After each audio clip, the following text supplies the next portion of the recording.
Today's tutorial is being brought to you on behalf of my friend Ellie the Quilter at Mojave Farms Quilt Company. She sent me the cutest set of scraps. It's called the Mystery Scrap Pack. These are just some of the fabrics that came in that bundle. The fabrics I'm specifically focusing on today for the project I'm making are the Halloween fabrics that she sent. The fabrics included in these mystery scrap packs are such good fabrics too, like Art Gallery, Riley Blake.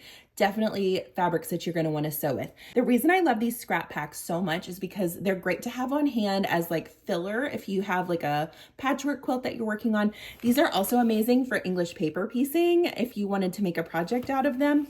They're also fun to just, if you need a creative outlet day where you're like, I'm just going to fly by the seat of my pants and just sew whatever comes to my heart. And that's why you have to have these on hand, because they're perfect. And that's what this project is today. I'm going to show you how to make a patchwork tote bag. We're going to just jump right into it. So here's the plan that I laid out. We're going to make 2 of these large patchwork squares, which will be the front and the back of the bag. And we're going to make each square 5 by 5 inches. We're going to cut 50 total. And I'm going to try and get it out of these 5 fabrics that I have, and if I don't have enough, we'll supplement with some other things, but I think this might work. We'll see. If you've been making tote bags with some of my tutorials, but you want to like kick it up a notch, this is a great way to do it. It packs a lot of punch, but it's not very hard at all. And it's also a great way to get started if you've been like wanting to dabble in quilting, to just sort of get a feel for whether you like it or not. Just piecing those pieces together is really fun.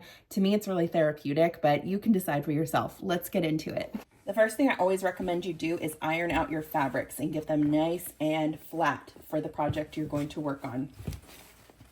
And these scrap packs are all different sizes of fabric, so you just kind of piece it as you go. So I've already cut some of my purples out, and I got, I think, 8 out of the piece that I had. To cut the next set, I'm going to fold this in half. I don't like to cut things individually. It just feels like a lot of time that I want to get into sewing. I want to get into the sewing part of my project. So if I can fold the fabrics over without losing accuracy, I'm going to. So I'm going to cut my selvage off. Your selvage is this area here. Okay, then I'm going to measure this down. I don't think this is 10 inches tall. No. So for a 5 by 5, I can get 1 row out of this fabric. And that's cool. That's kind of the fun of patchwork, right? Is you sort of piece it together. It doesn't have to have rhyme or reason. Another great reason to do it if you're a beginner. So I'm evening up my bottom row here just to get it nice and straight. Measure up 5 inches. And cut it. And hold on to these other little pieces, because this may come in handy when it's time to make the handles for the project. Who knows? Okay, let's see what we've got here. This one is, I'll be able to get 2 sets. So I'm going to trim off these edges here.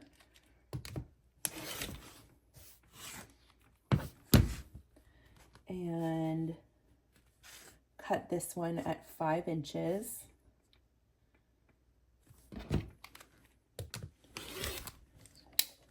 And that'll give me 4 more pieces. We're looking for 50. 50 is the magic number here. And we're going to cut this one.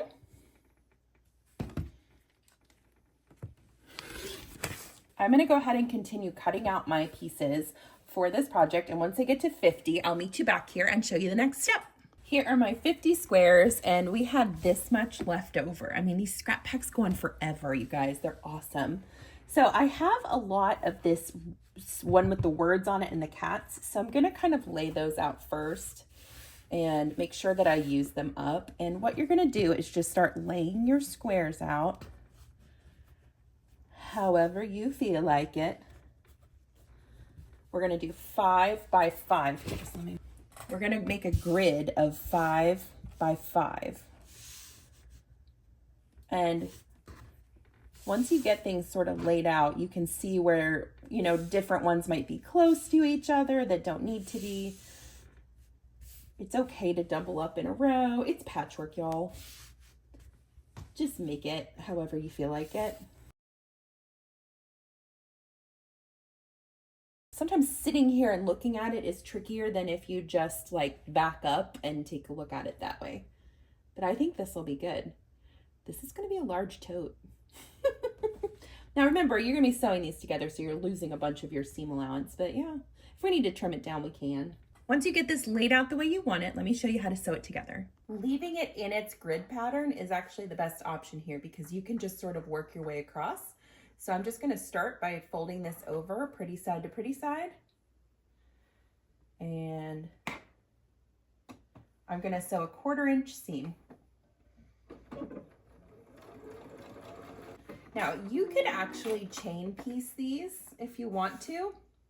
And so if we were going to do that, I would put all of these to the next, I would flip all of these over to this row and I would sew straight down that row. I'm showing you in case you've never tried quilting before, just doing that. This is the separate way of doing it. You would just keep flipping your pieces over so that you're working your way across. Let me also show you the chain piecing method in case you want to try that. So if you were going to do it piece by piece, you would just keep flipping them over until you have one row made, and then repeat that, and then you're going to smash your rows down together by folding them over each one and matching all your corner points. If you want to do chain piecing, that's a little bit of a time saver, and I'll show you how to do that here. So to chain piece this row here, I'm going to just flip each one over this way. And I'll sew all of these without breaking the stitch. Let me show you. Grab your first one.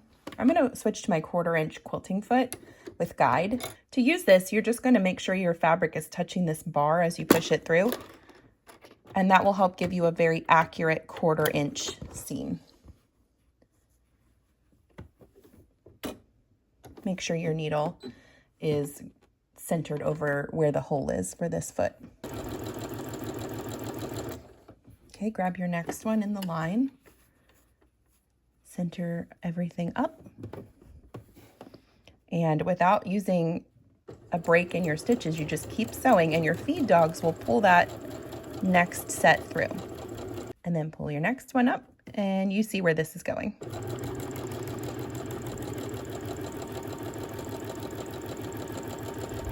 That's why it's called chain piecing, because it's chaining them all together in one long strip. And when you get to the bottom of that row, this is what you'll have. So you can see how these are all connected now, and the next step would be to flip these guys over onto the next row, and you just keep working your way across. I'm going to finish that, and then I'll show you how to sew the rows together. Once you sew all of these rows together, then you have this where they're all sort of connected, and we're going to start sewing down now. I will say, when I showed you the chain piecing method, you want to work from left to right. I grabbed the right side because it was closest to me, but it's easiest if you move left to right on that, just the way that things lay out in your machine. Okay, so fold this one down, and you can use pins on this if you want. We want to nest those seams. And if you want to stop and iron here, you certainly can to get everything nice and straight. But what I like to do is fold one side to the left and one seam to the right, and then match them up nice and even. And then we're just going to push this through the machine and sew all of our rows together. The most important thing here is that you're nesting those seams and that they're lining up right on top of each other. And you can feel that with your finger. If you put your finger down on top of the seam, you'll feel when everything is nice and flat and even.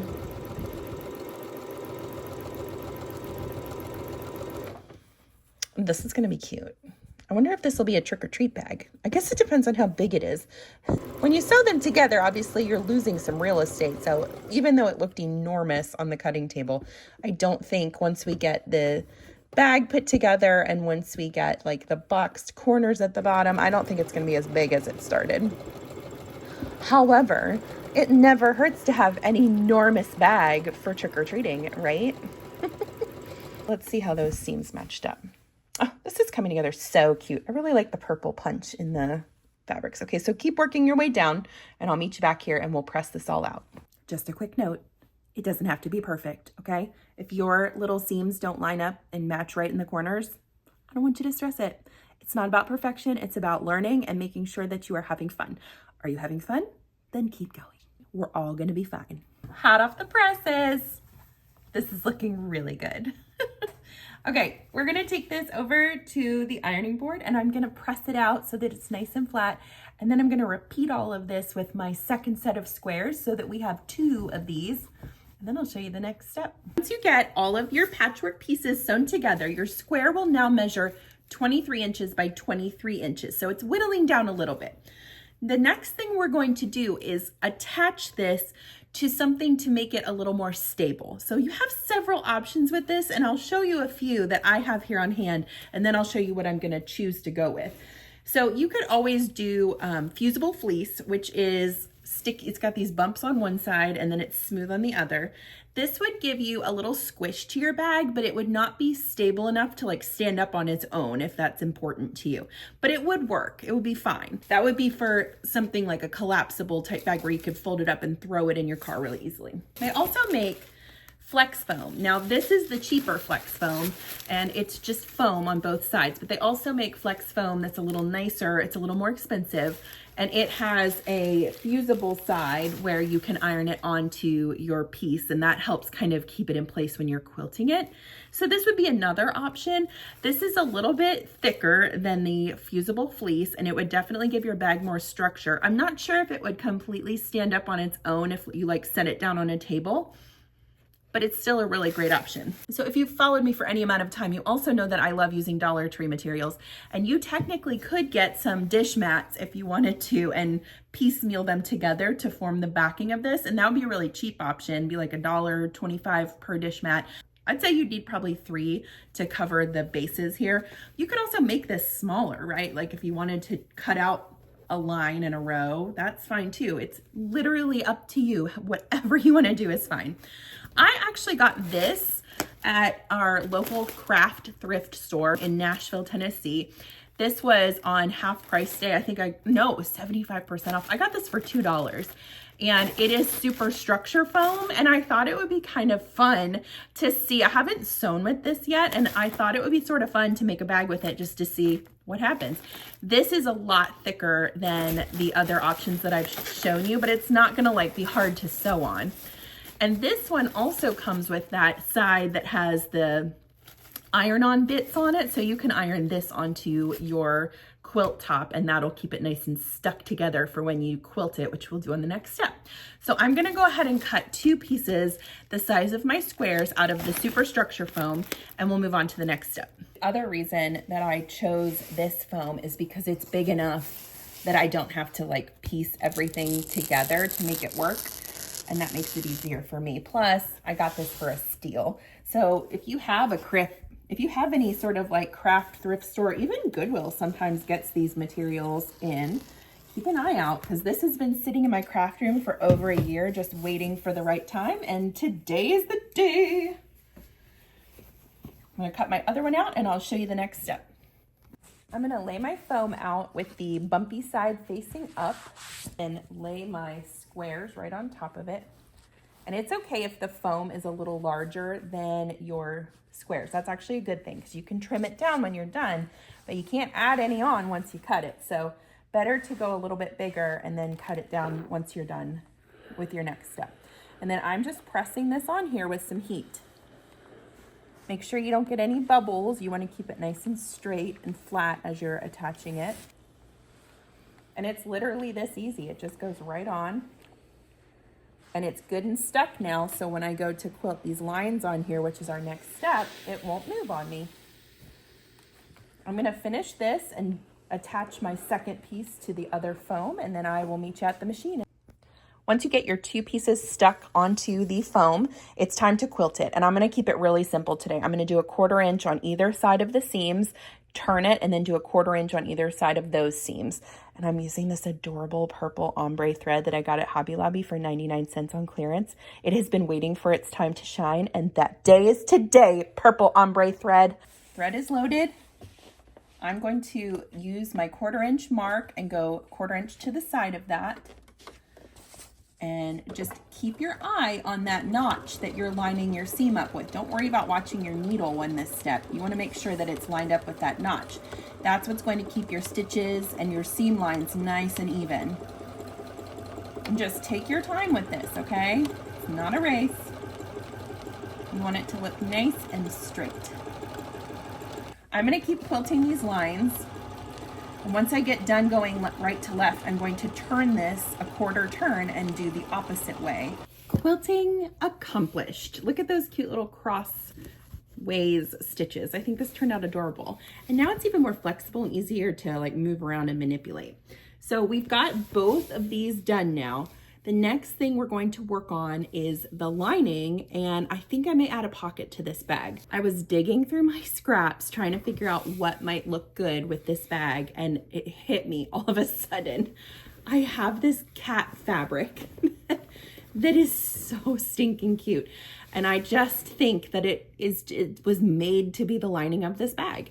So I'm gonna check. I don't know if this is large enough. I think I've got a ½ yard here. It's gonna be really close. So let me fold it in half. We may have to cheat a little bit and use some of the selvage, which you're not supposed to sew into that, but it's my world and I can do what I want. So let me see. Oh, it's gonna be close. Okay. It is like, let me try and show you. Have it folded in half. It is like a ½ inch away. And if I sew into the selvage, it'll be about a ½ inch away. I'm not gonna worry about that. I am going to use this and we're going to make it work. I also have this gray fabric that I thought would make a really cute pocket. So let me show you that. And then the other thing I wanted to show you that we're gonna be using in this next step. I got this from Amazon. This is 1½ inch webbing. This is actually really nice quality webbing, and I think it'll make really good handles for this bag. And it's really thick and nice. I'm actually really impressed by this webbing. Let's get this sticker off here. So this will be, oh yeah, that's gonna be so cute. So we're gonna use this for the handle of the bag.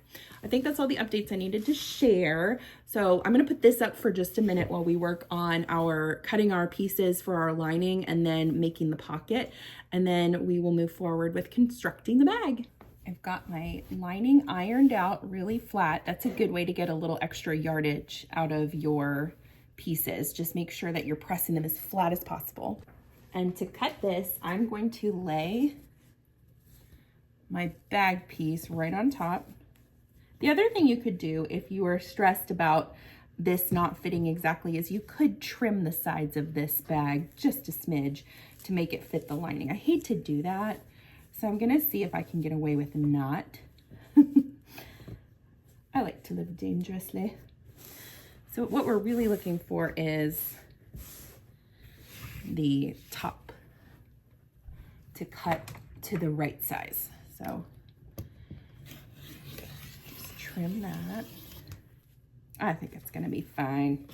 It's the lining, who cares? Okay, and then cut your second one.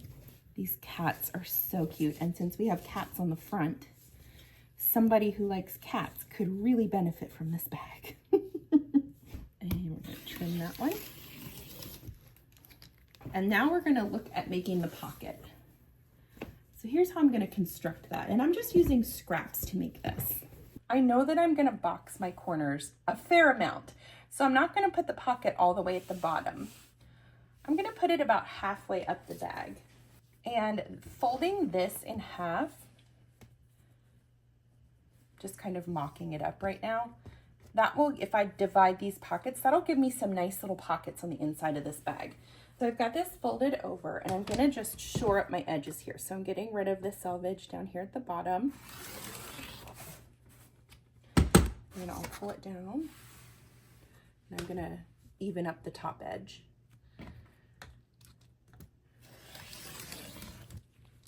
Get rid of those pieces. You could make one of these. If you have enough fabric, you could put one on each side of the bag if you want to. Now the plan of attack here is I am going to take this piece, fold it up, and I'm gonna sew right here, and that's gonna close up this piece for me, and then I'll flip it right side out.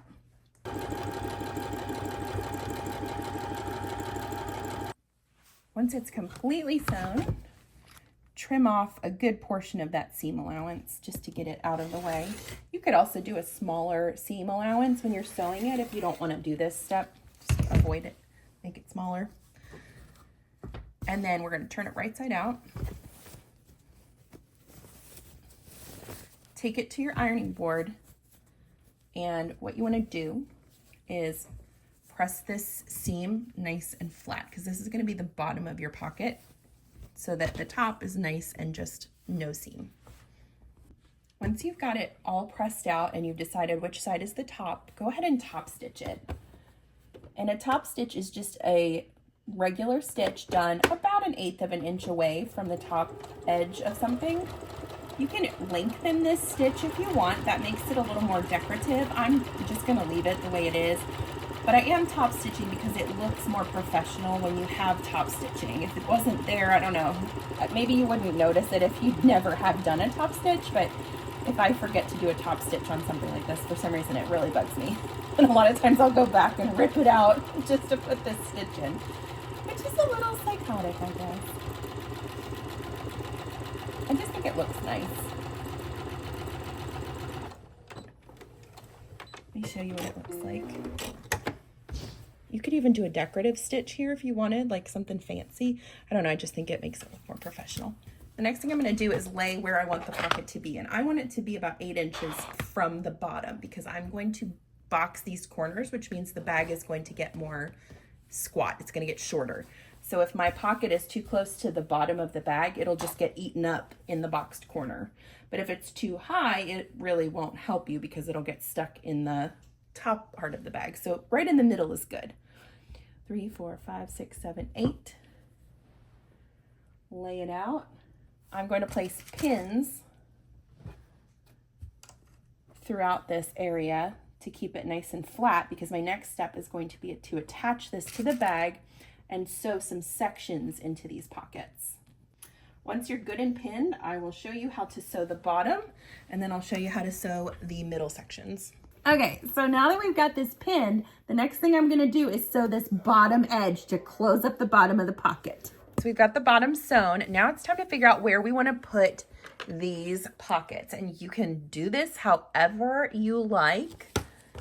I usually try and like start right near the middle. So the first line I'm gonna draw is right down the center. Okay, I'm drawing these because this is where I want to sew, and this will make it easy when it's time to go and sew that line. Then I'm going to divide those pockets in half again. Okay, lovely. Now we're going to go back over to the machine, and I'm sewing down each of those 3 white lines, and that's going to divide our pockets, and then we're ready to move on. Who is still with me on this project? So far it hasn't been that hard, I don't think. Just lots of straight lines, a little bit of measuring, some cutting. Pretty status quo for bag making. And you want to sew this from the bottom up because you've already got this part locked and loaded, so we don't want to cause any bunching, and this will help work out any bunches that show up. Look at that. Look at your cute pockets. You can put all kinds of goodies in here. All right, now we're going to lay out the front piece. And I want to figure out how long to cut my webbing to create my handles. So the best way to do this, I have found, is just literally lay it out on top of it and see what feels right, what looks right. You could always pin it here and hold this up over your arm to see if it's comfortable. I think trying to decide if I want to make this like just a handled tote bag that you would like just put over your forearm, or if we want to make this a shoulder tote bag. I think a shoulder tote bag feels nice. 30 inches total. Perfect. Oh, this webbing is so nice. It really feels like good quality, like handle material. And then and you get a lot in this roll. You could use this for probably 2 to 3 projects, depending on the length of your handles. Make sure that when you lay them down, that they are face down to your pretty side to pretty side. And I typically will just kind of like ooch them around until I find where it looks nice to me. I feel like in the middle of this square is a good spot. I'm doing that basting stitch right around 1/4 of an inch because I don't want it to show.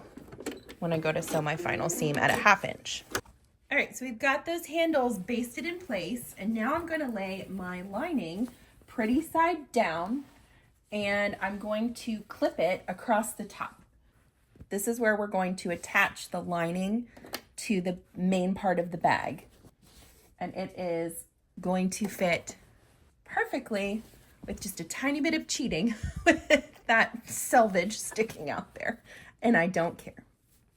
Actually, I could even probably pull this a little more taut and it'll disappear eventually. I'm gonna sew this at a 1/2 inch seam allowance. Make sure you're always starting and stopping with a back stitch. So yeah, I am definitely a person that when I see remnants or after holiday clearance sales, even if I have absolutely no plans, this is probably why I have way too much fabric. But the thing is, this cat fabric, I was like, I love that. I have no idea what I'm gonna do with it. I don't have a cat. I'm not really a cat person, to be honest. But you never know when it's gonna come in handy. And it was $1 in the clearance section. So yeah, I grabbed it, and you know what? It came in real handy today. I know some of you are already going to the comments to come after me about saying that I'm not really a cat person. My husband is allergic, so I'm just not around cats very often. It's not that I dislike them. They're actually quite sweet. We would probably never have one because he would probably go into anaphylactic shock, and I like him, so I think we'll probably keep him around. So keep sewing this seam, and then we're gonna flip this right side out and just sew the bag up, and like we're pretty much almost done. Now, could you add a zipper to this bag? I know that's the #1 question you're probably thinking in your head and typing in the comments. You definitely could. It would be a little bit of a different approach with the handles, and I want this to be really beginner friendly. So if you want some sort of fastening on the bag, you could always add a magnet or like a little snap closure. And I can show you how to do that. I may add that to this bag actually. So we'll see how that pans out, but that's a good option for at least some sort of closure to keep the top closed. We'll see how it looks when it's done though, and if it needs one. Had to really back up the camera here. So this is what it looks like when it's sewn together. Don't top stitch this just yet because it'll mess up your seams with it being tightened up too much right there. So wait on that. Now is the time to box your corners. So what I want you to do is lay this flat and decide how big you want to box your corners. You can do this, I mean, however big you want or however small you want. The larger the square that you cut out, the more squat your bag will be.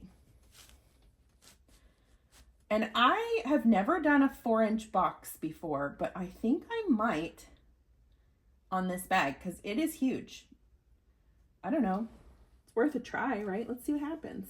I'm going to cut out 4 inches this way, 4 inches this way, and then remove this square. Repeat that on all 4 corners. Boxes have been cut. Time to lay it out. Open it up so the first piece is pretty side up, and then you're going to lay your second piece pretty side down. Make sure your handles are staying out of the way here. You can pin them if you're worried about it. Just flatten it out. And the most important seam that I want to match up here is this one right here. I want to make sure that these lines are touching exactly at the intersection that they should. And once I have that, I'm going to clip it. Clip this side, clip the bottom, clip the opposite side, and then I'll show you how to do the lining.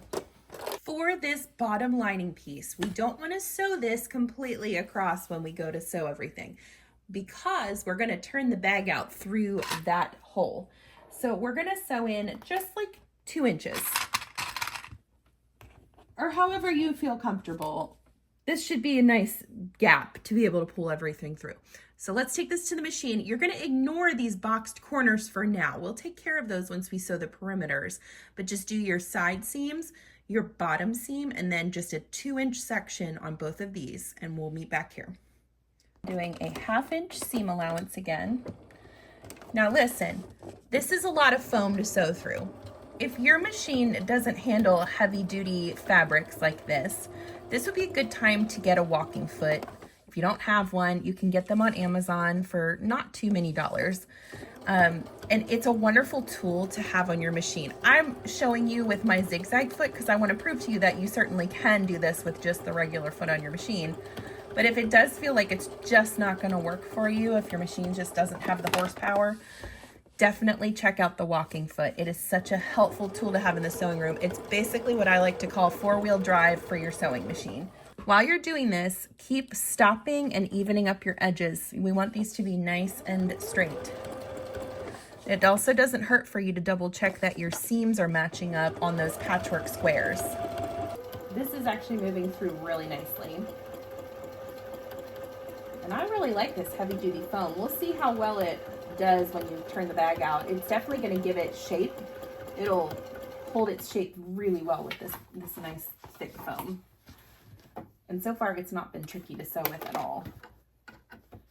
I'm going to nest my seams here, which means I'm going to put one seam going up and one seam going down so that it reduces bulk. And then as you slip over onto the thinner fabric, just take your time because it's going downhill basically. And then it'll get really easy to sew at this part. Stop to make sure everything is aligned properly and then keep going. For your boxed corners, once you sew,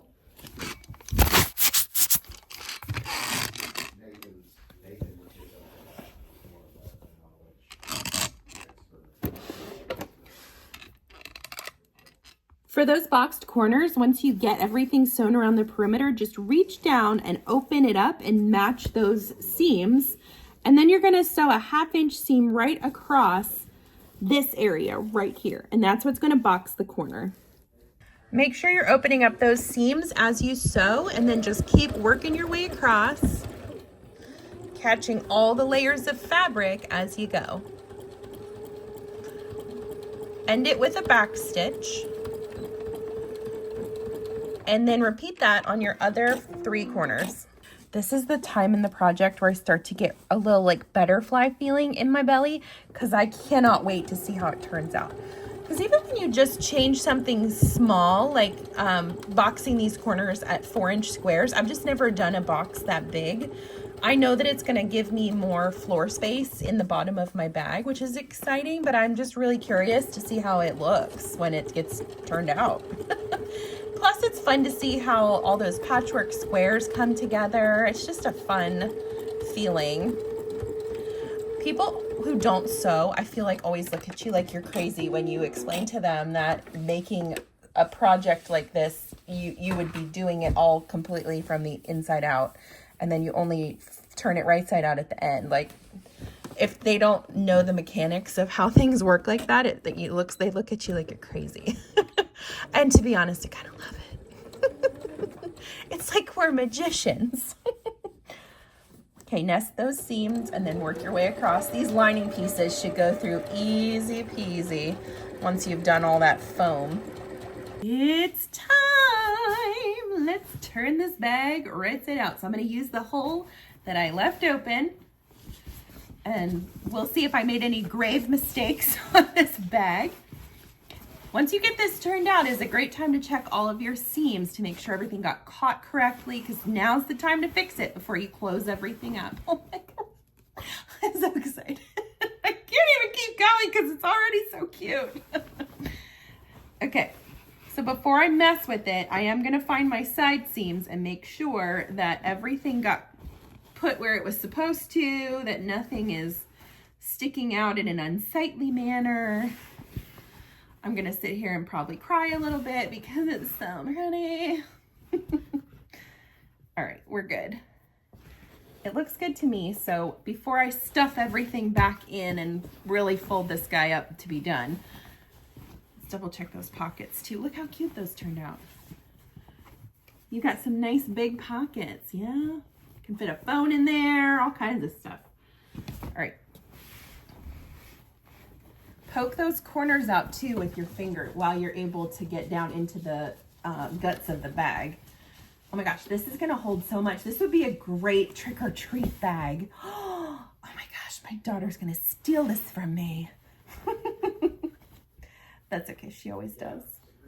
At least it's still in the family. I can always steal it back. All right, once you poke all those corners out, fold down the lining area, and you're going to just edge stitch this, which means you're just closing it up with a stitch very close to the edge of your seam or like your folded down fabric. Once you get that edge stitch done and everything is closed up, clip any stray threads that you see. Those are unsightly. And then, oh, there's another one. And then stick the lining down into the bag. Oh my gosh, it's so cute. So I do want to top stitch the top of the bag. I'm gonna remove my arm on my machine for this so that I can really get right up under that needle. And I'm just gonna work my way the whole way around the bag. This will hold the lining down and it also looks pretty. You could put a zipper on this. What I think I'm going to do is use these magnetic closures that I got on Amazon.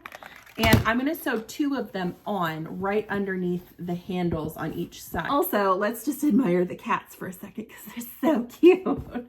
So what I'm gonna do is attach this. I'm gonna sew it on by hand. One side goes on this side and then the other side goes on the opposite side. And I'm gonna do one under each handle so that it's got a nice tight closure on the top. Look at that. I love it so much. I just finished sewing on the snap closures.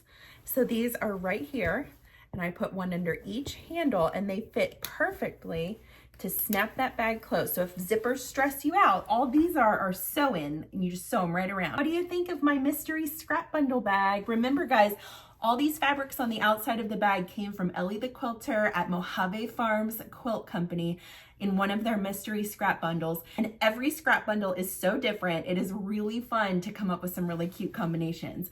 I would say that this would be a really great bag for taking with you if you were gonna go to like a fall party or a festival. And remember also that we've got that really nice pocket in here with the 4 sections so you can store things in the pockets as well as this adorable lining. I'm pretty sure this came from Joanne if you're looking for it. The other thing you could do if you decide that that bag is too tall is to get rid of one of these rows going up and down. So make it 5 across and 4 tall. And this would be more of like a purse size or like a carry-on bag size. Thank you so much for joining me today to learn how to make this patchwork quilted mystery scrap bundle Halloween tote bag. I'm Chelsea with She's Sew Seams. Like and follow for more, and thanks for watching. I'll see you next time.